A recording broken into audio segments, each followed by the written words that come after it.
Hi. For those of you that don't know me, I'm Elizabeth Greendale. I'm the town clerk here in Holliston. And thank you for coming out to this talk on the Census 2020, the federal census. And I have here with me Lida Harkins, who works for the Secretary of State as a census specialist. And she knows a lot more about it than I do, but we just want everybody to be aware that, as you know, you've already gotten your census from me, from the town. So you need to fill that one out and send it back to me, as well as the federal one that you should be getting in the mail Mid-March. mid-March. What I'm talking about today is the biennial census, which is taken once every 10 years on the 0 year. And as I said, I was involved with the 2010 census as well. And this census, as Liz said, is different than the annual census you do for your town. This census really counts for a lot. Not that the town one doesn't, but this counts for a lot for several reasons. And I gave you all a packet and kind of tells you about the census on the front page on the left, that we've tried to make it easy for people to do and convenient and confidential. But the second page I send out, and I think I sent you this, Liz. This is sort of a little cartoon version of why it's important for you to fill out the census. And of course, most people know that we get to decide how it's decided how many representatives you're going to have in Congress, depending on the size, the population of each state. So we used to have in Massachusetts 13 congressmen. We now have 9. And that's because we lost population for a good many years. But this year, the good news is that from our preliminary figures, it looks like we're going to gain a little. Not enough to gain a congressman back, but enough to guarantee that we're not going to lose another congressman. So it looks like we're holding steady, because it goes not just by our state population, but also how much growth the other states have had. So for instance, it's predicted that Texas might get 3 new congressmen. Florida might get 2 new congressmen. A lot of that has to do with the fact that people have been moving to the Sun Belt, and some of the Northeast states have been losing population. So we're very happy that it looks as though, because we have gained some population, that we're going to hold steady. And so we were kind of taking that as a victory. Now, another really important reason that we do the census, and that why it should be important to you, is that the third page in here has a grid on it. Those are dollars, federal dollars. And these dollars are given out to states based on their population. And it's estimated that each person counted is worth about $2,300 a year in federal funding. So this kind of gives you an idea of some of the money and where it goes for what programs. So for instance, for seniors, there's federal money that goes to the Council on Aging. There's federal money that goes to reduce lunch programs. There's federal money that goes to highway money, bridges and highways and construction. There's federal money that goes to all of the school systems based on the census numbers. So everybody counts and everybody's important, because you want to make sure that your town and your county and your state get their fair share of the federal dollars as they flow out from Washington. And once we take this census, whatever number is arrived at for Massachusetts or for Holliston is the number that you're going to be stuck with for 10 more years. So if you had a big boost in the number of people that came, say, in 2022, it doesn't matter. You're not going to get counted again for the federal dollars till 2030. So whatever number is arrived at, this census is the number that you're going to have for the next 10 years, and the federal dollars are going to be distributed to your community based on the number that you're able to count. So it's really, really important that we make sure we get everybody. And there are a good reason for coming out to talk with seniors about it is that in Massachusetts we have a lot of snowbirds. And they might go to Florida, or they might go to Arizona, or whatever. But for the purpose of the census, they want people to give their address is the address that they live at most of the year. So if you go to Florida for 2 or 3 months, and if you happen to be down there during the census time, a lot of people might, if they got it, might be inclined to fill it out for their Florida address. And we ask you, please don't do that. Think about where you live the majority of the year and make sure that you fill that address out, because we want the money to come to Holliston. And the reason for that is that if you're living here most of the year, then you're using the services here most of the year. So even though you might be another place for a few months, the majority of the year you're using the transportation here, maybe you're using the Council on Aging here or the Senior Center, maybe you're in Section 8 housing, or there's a reduced cost food program that you're on. Whatever it might be, we want to make sure that there's an adequate amount of funds that goes for that based on the population that is here most of the year. So seniors are of special interest to us because we want to make sure that we capture you before you go south, if you do. And so the other thing, too, to tell you is that we have a couple of other kinds of targeted groups that are really important and that tend to be undercounted. Believe it or not, one of the populations that we have the most trouble with is children 5 and under. And we don't know if that's because people are a little reluctant to give information about, a young child or a baby or whatever. Or some people say, well, they don't really use any services if they're, 2 years old. But within the next 10 years, they'll be in the school system. So they will be using, the Holliston Public Schools or whatever. And they might be in a Head Start program, or they might be in other things that need federal dollars.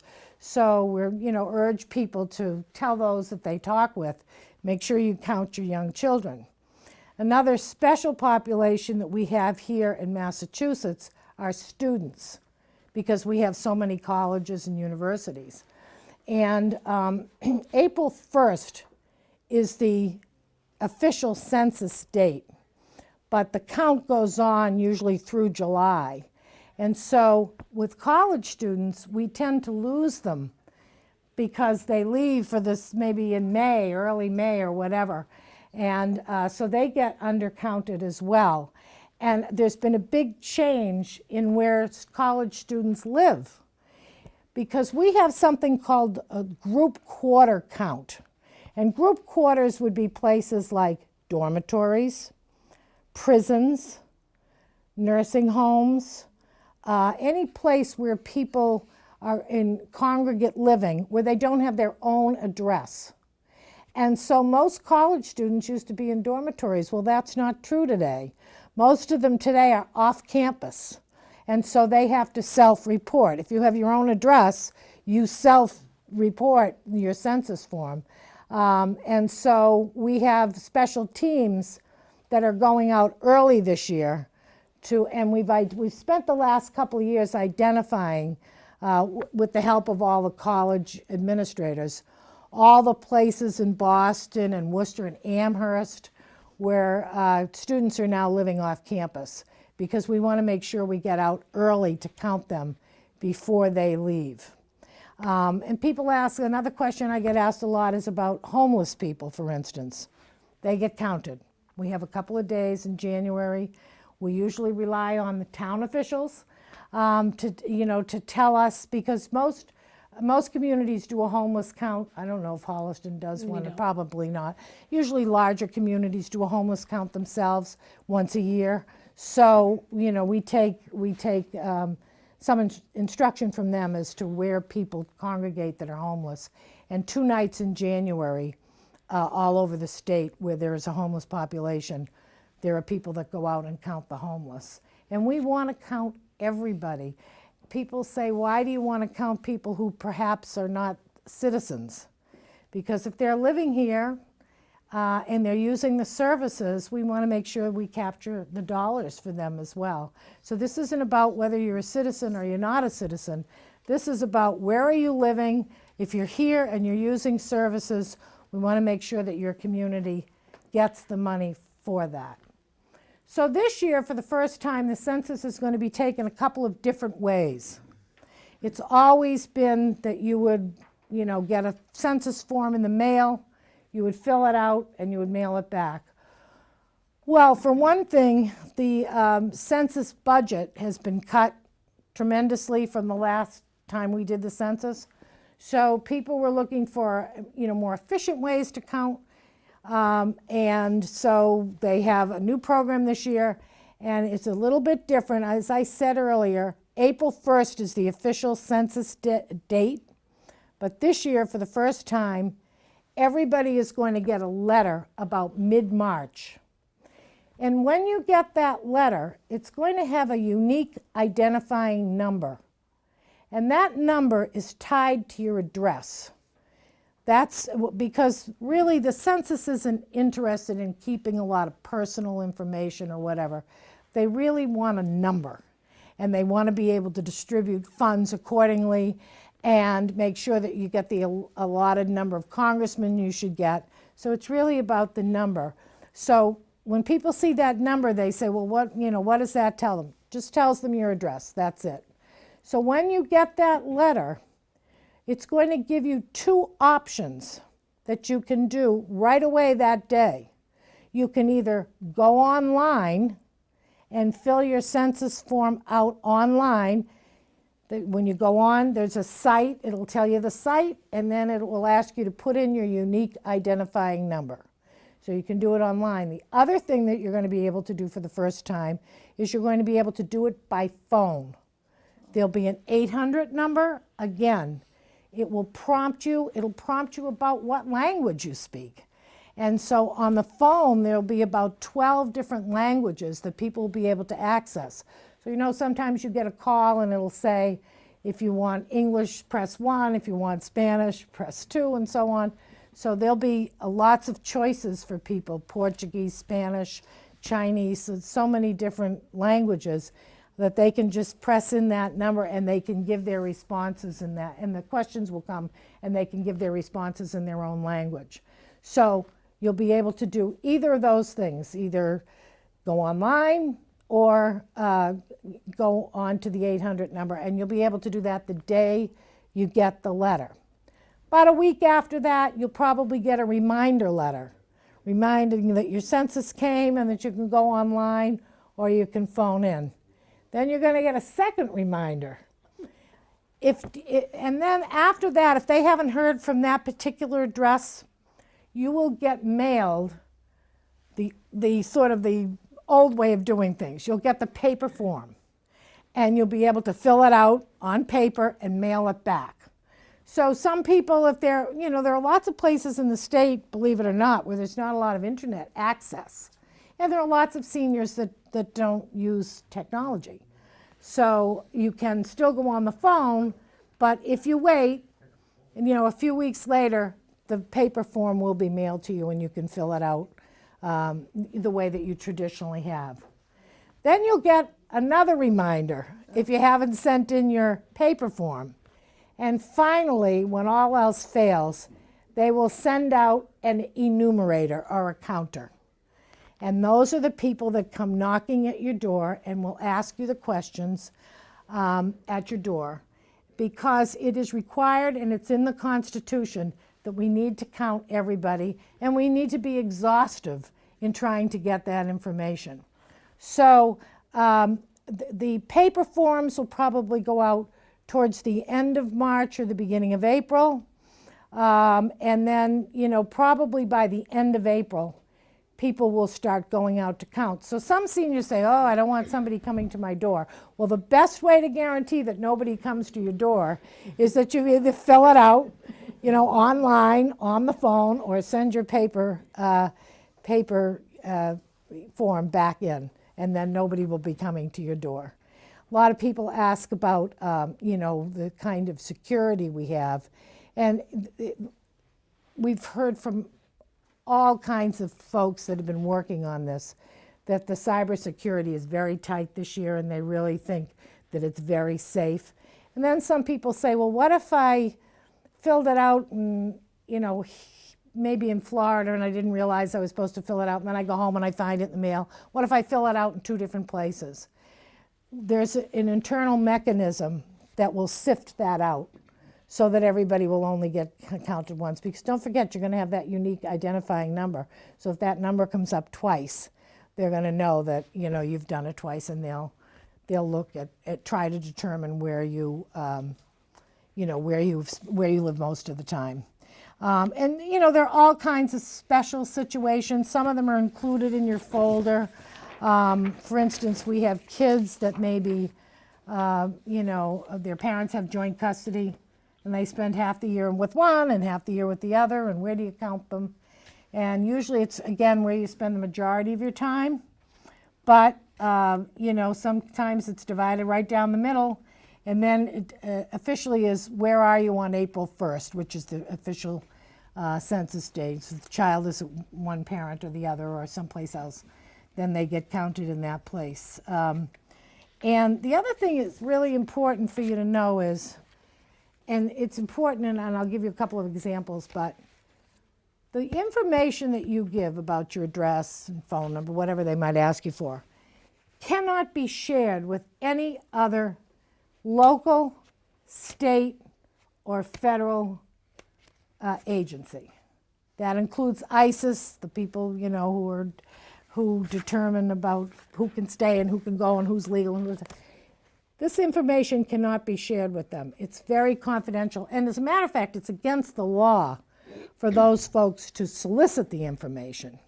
And everybody who works on the census, every federal employee who goes out taking the census, has to take a lifetime oath that they will not reveal any information specific to a particular household to anybody. And the penalty for breaking that is a $250,000 fine and 5 years in jail. So it's nothing that you know they're going to be. We had to do it as well when we, and my staff. Yeah. So it's nothing that people take lightly, and it actually has been adjudicated. It's gone to court in several states, and it's always been upheld.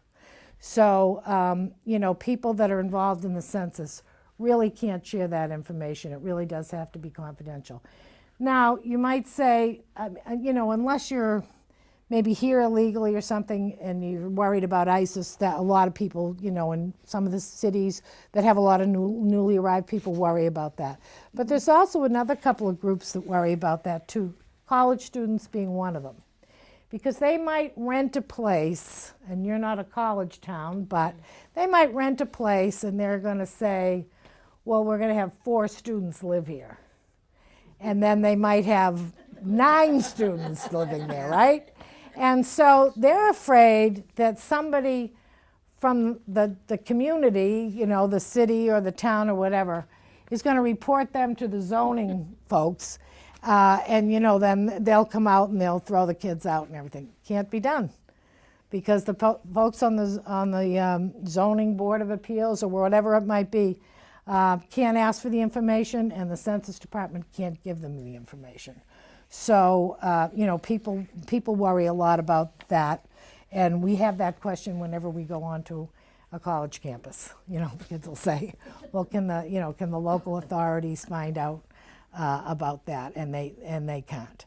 And they can't ask the question. The other thing is sometimes people might register their car in a different state. They go to New Hampshire on the weekends, so they maybe register their car in New Hampshire, but they live in Massachusetts. Well, can the Registry of Motor Vehicles get the information, you know, and make them register their car someplace else? Registry of Motor Vehicles can't ask the question, or share, and the Census Department can't share the information with the registry. So, you know, your information is really safe.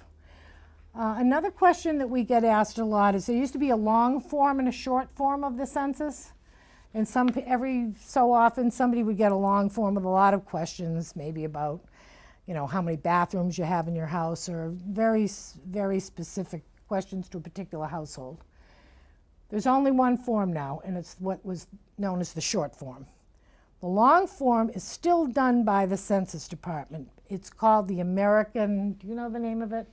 This is like the American Field Census Form or something like that. Because the Census Department, the federal Census Department does many, many surveys. This is not the only one that they do. They do a lot of surveys for businesses, you know, and they compile information for developers, maybe for, you know, local developers can access the information that they've compiled. And so one of the other things that they do is this American census that has to do with, you know, more specific information. And Lida, that one doesn't go out, that goes out like periodically Periodically throughout all those 10 years, year, throughout yeah. the 10 years. Yeah. So, you know, it's possible you might get both at Random, the same time, right, but yeah. that's a very random one.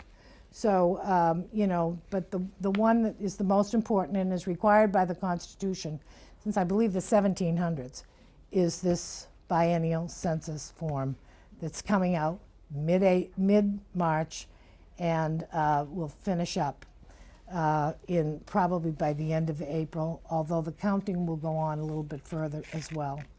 Two things, I'm going to take some questions, but I wanted to point out two things to you. On the right-hand side of this folder near the back is an actual mock-up of the census form. Some people say, how come it has so many pages to it if there's only 9 questions? It's because one goes to a household. So if you have a household of 4, you have to fill out the information for everybody living in the household. So it's the same 9 questions, but just gives you several forms so that everybody can get counted. And the last page on that side is about jobs. And I really wanted to bring that to your attention because the federal government is hiring enumerators or counters. They're very good paying jobs. They pay about $25 an hour. You get trained, you know, at some regional location, and then basically people can be enumerators, and they love to get people from the town to do a specific town because the doors open more easily. People are less afraid. They're less reticent if it's somebody else from their town. And there's an 800 number on there, and there's also a website. And again, the counting is probably going to go on from the end of April till the end of July. And people can work as many hours or as few as they want. There's a regional office that you report into. You don't have to go there. You do it on your own schedule. So it's a great job for seniors. It's also a great job for college students. You have to be 18 and you have to be a citizen. Unless you're in an area where there's a lot of non-English speakers and they don't have enough people that are citizens that apply, they've actually waived that so that they can get people who, you know, are here legally but are not perhaps citizens but have language skills, Portuguese, Spanish, whatever, and are able to go out into some communities and speak the language of the neighborhood that they're in. So those are good jobs, and if you're not interested yourself, you might want to pass that on because, again, they are desperately hiring now because they have to do a background check, you know, make sure people are legal or whatever. And so they're in the process of hiring and trying to do that so that folks will be in place by the end of April.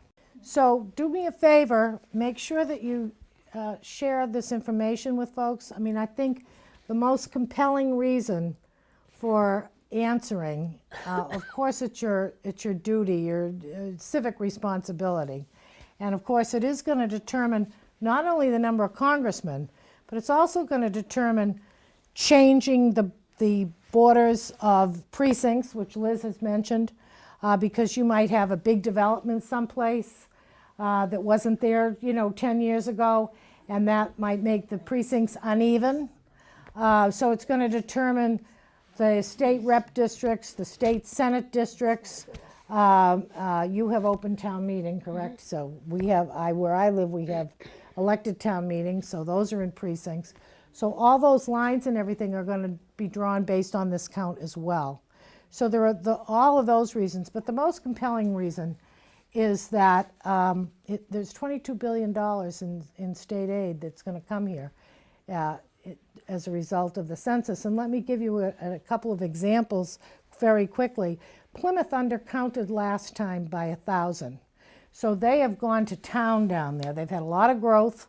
But if you figure out $2,300 times 1,000 times 10, because for every year, it's a significant amount of money. And they realized that they had undercounted, so they're making a huge effort to get a better count. And part of the reason was they have a number of populations that, may be legal and probably are, but they're newly arrived and they're a little reticent about filling out a census. So a lot of those folks have gotten a lot of the immigrant groups and their churches and the clergy involved in this so that they can make sure that they try to, count these people that are here legally, but maybe using services such as schools, roads, bridges, and everything else. And so it really is important when you think about the dollars. You want to make sure that Holliston gets their fair amount of money to fund all the programs that you have that you enjoy. So thank you all.